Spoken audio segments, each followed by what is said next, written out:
Swiss Alps পর্বতমালা থেকে হঠাৎ করে ধসে পড়ে সুইজারল্যান্ডের বিশাল হিমবাহ নেস্ট হর্ন পর্বতের একাংশ।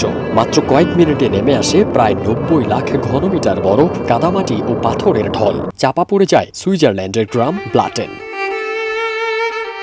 একটি উপত্যকা যেটি এখন শুধুই পাথর, কাদা আর স্তব্ধতা। একসময় যেখানে ছিল গির্জার ঘণ্টাধ্বনি, পাহাড়ি হোটেল এডেল ভাইসের বারান্দায় পর্যটকদের গল্পগুজব, ২৮ মে বিকেলের একটি পাহাড়ি পাথরের ঢলে সেই ব্লাটেন এখন নিঃশব্দ।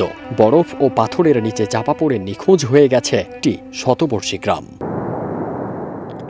হিমবাহ বিশেষজ্ঞরা জানান, এটা ছিল বার্চ হিমবাহে দীর্ঘদিন ধরে জমে থাকা অস্থিরতার ফল। পর্বতের অভ্যন্তরে থাকা পার্মাফ্রস্ট অর্থাৎ জমাট বরফ কয়েক সপ্তাহ ধরেই গলতে শুরু করেছিল। ভূতত্ত্ববিদদের পর্যবেক্ষণে ঝুঁকি বিবেচনায় গ্রামের প্রায় ৩০০ বাসিন্দা ও গবাদি পশু আগেই সরিয়ে নেওয়া হয়েছিল। তবুও বিপর্যয়ের যে ভয়াবহতা বিজ্ঞানীদের কল্পনাকে তা বহুগুণে ছাপিয়ে গেছে। পাশের কিপেল গ্রামে থাকা প্রত্যক্ষদর্শী বারবারা ইয়াগি বলেন, একটা বিকট শব্দ হলো, তারপর বিদ্যুৎ চলে গেল। প্রথমে মনে হয়েছিল ট্রান্সফরমার বিস্ফোরণ হয়েছে। এরপর দেখি মিস্ত্রি দৌড়ে এসে বলছে পাহাড় আসছে। কম্পন এতটাই প্রবল ছিল যে প্রায় ৪ কিলোমিটার দূর থেকেও মানুষ তা টের পেয়েছে।